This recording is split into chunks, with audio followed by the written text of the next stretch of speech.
Welcome to TheoTRADE. This is Don Kaufman. It's November 15th, 2024. Just over 15 minutes to go to the cash close here on this Friday afternoon. The S&Ps, well, they're getting rocked a little bit here. Down just about 87 handles. Now, before we get crazy about it, look, it's only 1.5% again on those S&P futures.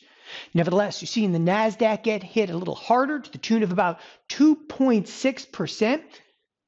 But I'm actually going to lead off with this right here, right now on this weekend update.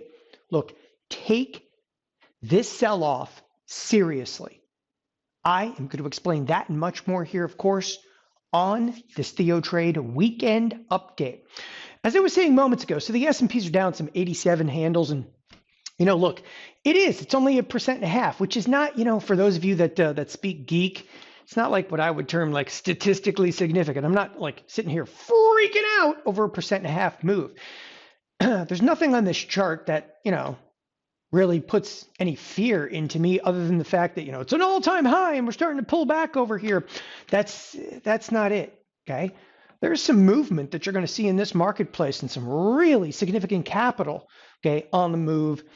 And that definitely, what it basically says is that a lot of trade is moving towards the door. The door is a very small door, okay? We start moving towards it. Nobody's rushing out the door just yet, okay? And if they do, though, you are going to know it. I'm going to explain again exactly what that means here, with the analogy of like moving towards the door. Okay, one of the first things I want to explore is just a little bit of the down move here. Some of the activity in trade. When we start seeing days where markets are getting a little bit more unruly, I like to look to volume. Like volume in the S&Ps, 1.6 million contracts. Now just time out for a second. You don't speak again, geek. Most people don't remember, day to day, but is that a lot of volume? It's not all that wild and extreme. You can see after the election, okay, we had some really substantial up moves, and we were seeing volume, okay, well, way north of this, very close to almost 2 million contracts. So the volume over here, it's decent, but it's not all that extreme. And the reason you want to look at something like volume inside of the S&P futures is to actually gauge some of like the hedging activity out there, right? So what it basically implies is, okay, markets are getting crazy, markets are getting extreme. When trade is really starting to get nervous, they will just like fly into hedges, and the volume can really explode inside of the S&Ps as professional trade looks to mitigate risk in any way, shape, or form. And be quite frank with you, like today hasn't been all that extreme. We're just kind of sinking into like a warm bath, if you will, of redness in the marketplace. And as you actually look at this, and I'm zooming in like intraday, 1 day, 1 minute, there's a lot of minutes that are going by here. We're not even doing 2,000 S&P contracts a minute. So that is not per se extreme. It's not extreme, which, all right, so what are you seeing? Seeing sell side activity. It's pretty good sell side activity, okay?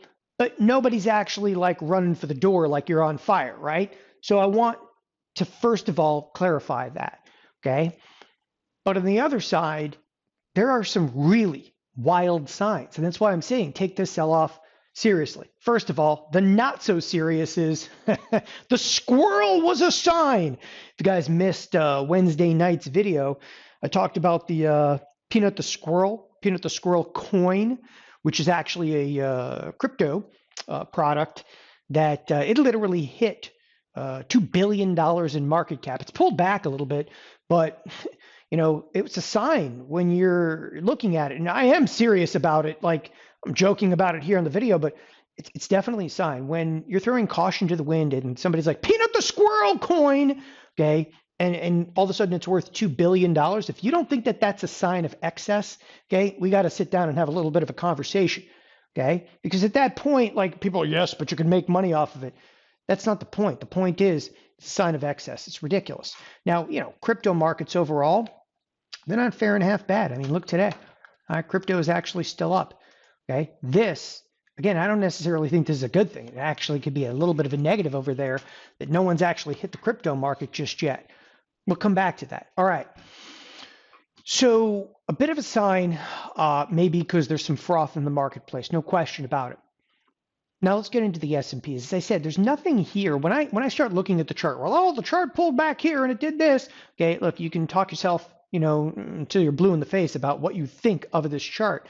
The bottom line is, hey, take a look at a 30-day 1 hour. We've actually dropped right back into a channel that we were in for a considerable period of time. Again, means absolutely nothing to me. I'm just not much of a market technician. I'm much more of a quantitative trader. Now, when I actually take a look at the advanced decline line, this one actually does bother me. And I'm going to explain why this bothers me right now, because to me, you're looking at sell side activity actually occur. But the sell side activity right now is relatively isolated. Okay, and it's kind of just hitting like, Nvidia. So Nvidia, which has earnings, which I'm going to talk about a little bit. Nvidia has earnings, a little sell side activity. I mean, come on, like Nvidia is basically a day removed from its all-time high. Meta though, Meta's getting hit pretty hard.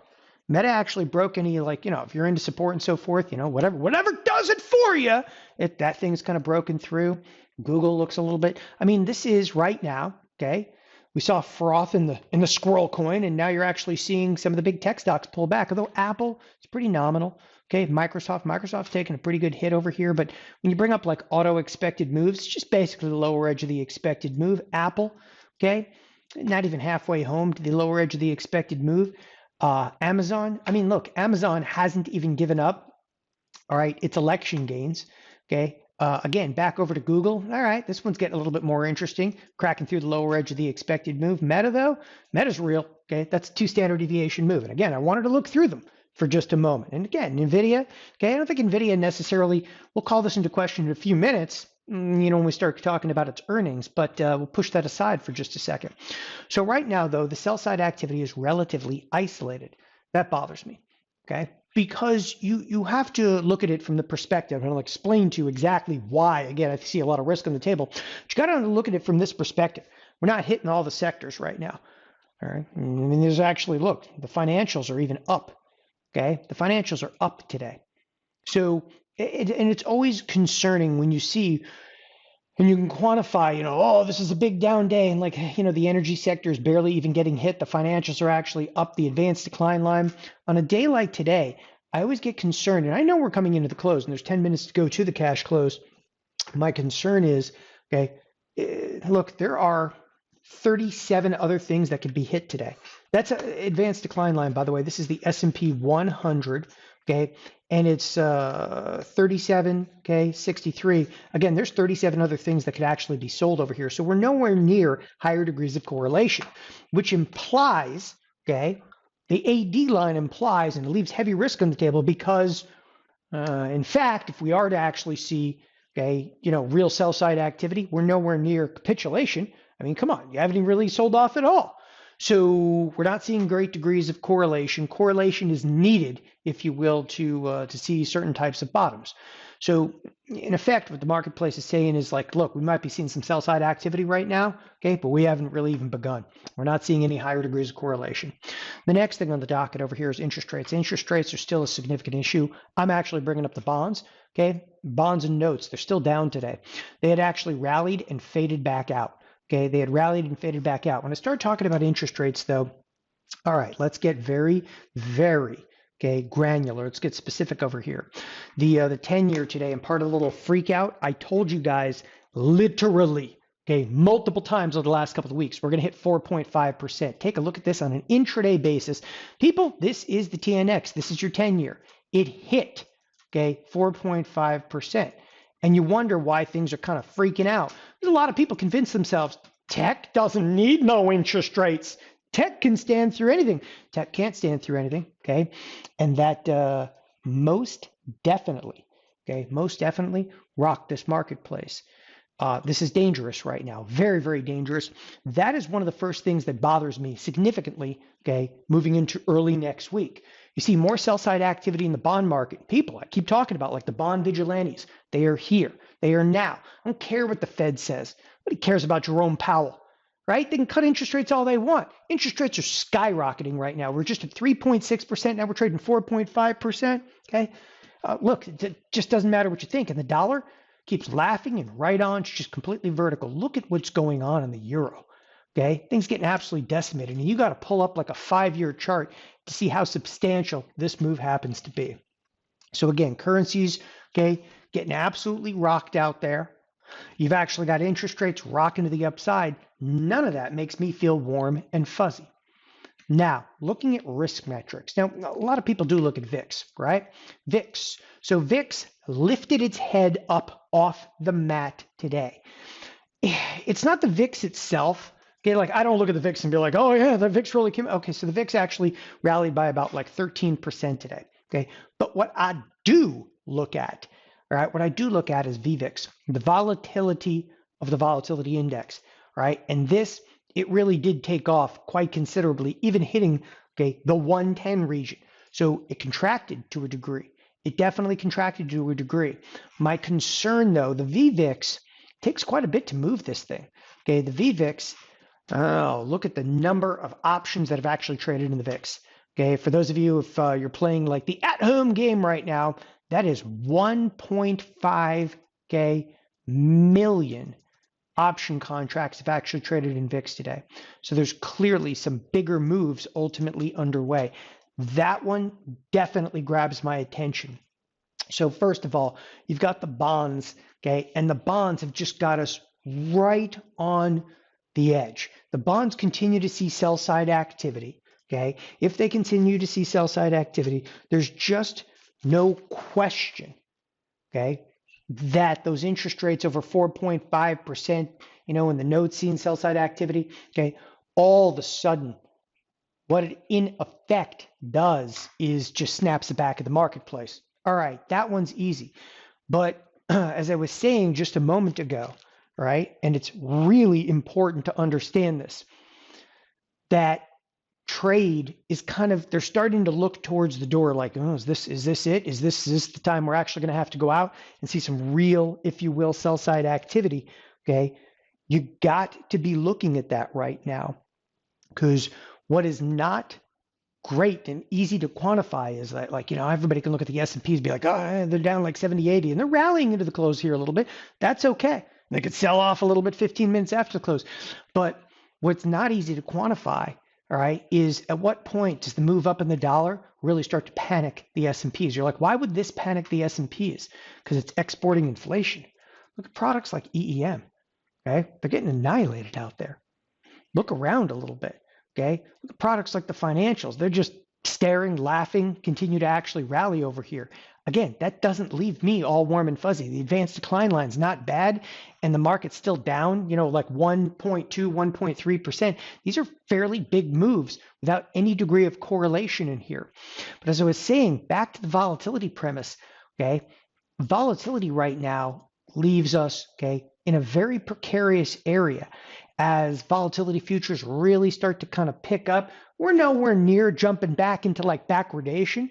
Okay, but some damage was definitely inflicted inside of today's sell side activity. And I say, like, you really need to take this, okay, kind of to heart over here, because the VVIX hasn't gone into those extremities, you know, for seemingly no reason for a considerable period of time. We'll come back over to the VVIX for just a second, because again, I want to reiterate this. The VVIX, the volatility index, it's a product a lot of people are not necessarily intimately familiar with, okay? If you take a look at the VVIX, you're like, this was an extreme reading over here, okay? Look, that was a bit of an anomaly.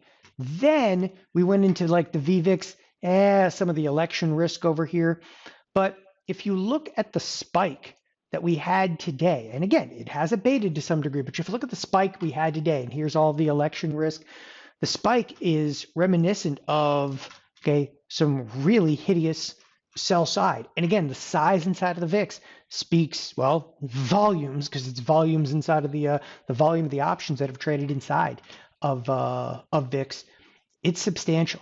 Okay, in fact, the option volume has been really elevated in pretty much across the board throughout the course of this week, which has kind of surprised me a little bit. You know, after the elections, there's some jitters in here. Look at the SPX. This thing's going to do almost 4 million contracts today, people. I mean, it's like record-breaking kind of size actually coming through here. Billions of dollars of options are trading. And again, you're not seeing anything like, too crazy inside of the S&Ps. Yeah, the NASDAQ's taking it on the chin over here. The VIX has not exactly gone parabolic, but definitely looks like there's much larger positioning going on. That, okay, is the critical point here of this weekend's update. Is I say take the sell-off seriously and take the sell side activity seriously, because there's tremendous amounts of capital and positioning. Now, that doesn't necessarily warrant, like, just because 4 million option contracts trading the S&Ps, that doesn't necessarily mean we're going down. You're not going to read into the order flow and see anything. Okay, but as I said to you, for my perspective, this is like trade, and they start to look at this door. And when I say looking at the door, okay, and it's a really small door. Small door is there's just liquidity out there is questionable at best. You try to go out and sell Meta. Like, how many people can actually go out there and sell Meta at once? Well, all of a sudden it drops by 4%. Okay, like seemingly out of nowhere.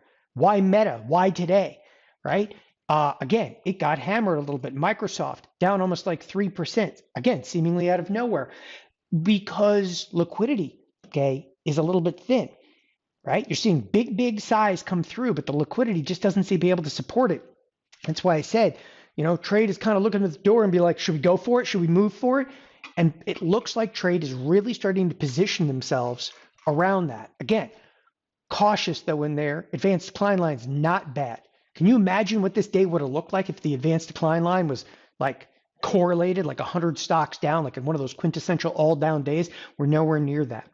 To kind of further this, okay, as we come into the cash close here, take a look at like SMH. This is semiconductors. Okay, the semiconductors, they're kind of getting brutalized out there. This is one of the first times, okay, it's all over here but the bell, right? So this is one of the first times in a very long time I can actually say this, okay? The semiconductors are getting hit. Semis, though, they don't even bother me nearly as much, okay, as the activity specifically that's going to be surrounding NVIDIA. NVIDIA has its earnings coming up, okay? No question about it, people. It's coming! And with NVIDIA earnings, this is going to elevate volatility of the entire NASDAQ and S&Ps coming into next week.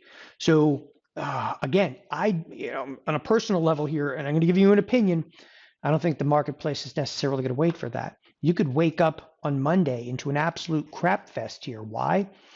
The bonds, okay, they're edgy. Those bonds, they tick down to under 115. Everybody starts to panic. They get to 114. It's full on panic at the disco. Everybody's going to move for the door then in the S&Ps.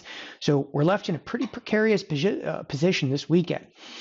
Speaking of precarious and positions over here, let's cruise over to the SPX. Okay, one of my favorite products to discuss, the mother of all products, the SPX. Ladies and gentlemen, we hit another SPX butterfly today, this morning. Cruise over to my account statement over here. I opened it, okay, on Wednesday for 55 cents. I closed it today for $3. It's a grand slam home run. It's 445% return on there, okay? And I wasn't even trying. All I was doing was an expected move butterfly. This is exactly the kind of trades you guys get with the 3 trades a week here at TheoTRADE. We're now texting out a minimum of 3 trades a week. Another trade I actually hit on too was inside of the spiders. I did a call ratio backspread, which ironically, a call ratio backspread is actually a bullish position, but I put it on for a 77-cent credit and closed it today for a 2-cent debit. So another winner chicken dinner over there. And yet even another trade that I did, okay, the third trade of the week was in Starbucks. Okay, and in Starbucks, we had a bit of a bearish position here. Starbucks actually rolled over quite considerably after we put the position on this morning. So we're right on the dance floor, even in Starbucks for a close. So again, some strong positions here. It's 3 trades a week at TheoTRADE. All right. Last thing, of course, I'd love to mention here on the weekend update, expected move. Expected move. Look, what I want to talk about for just a moment, what expected move breaks down to, it's how the options marketplace handicaps forward risk. When we take a look at expected move, okay, obviously 2 weeks ago, That was election risk, right? You had this like $150 plus expected move. Last week, we had an $82 expected move. Look at the move though. We broke, people. We smashed through that lower edge of the expected move.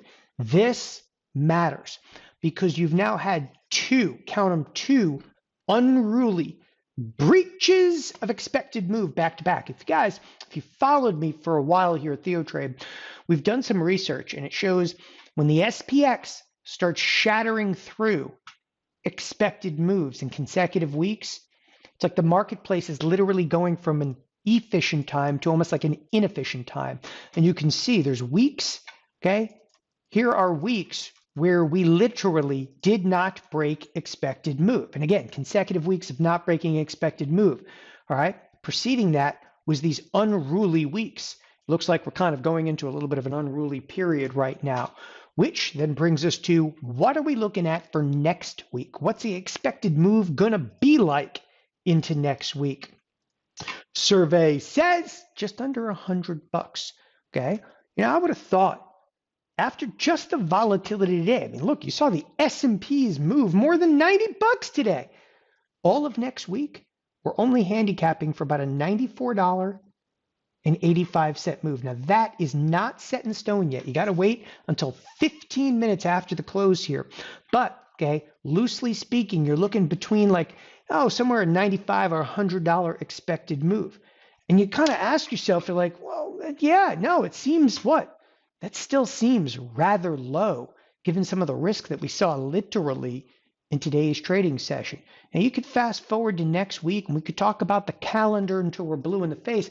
Quite frankly, okay, to me, it's not about the calendar. It's not about events coming out. It's not even about NVIDIA's earnings. It's about the bond market, okay? It's about the bond market.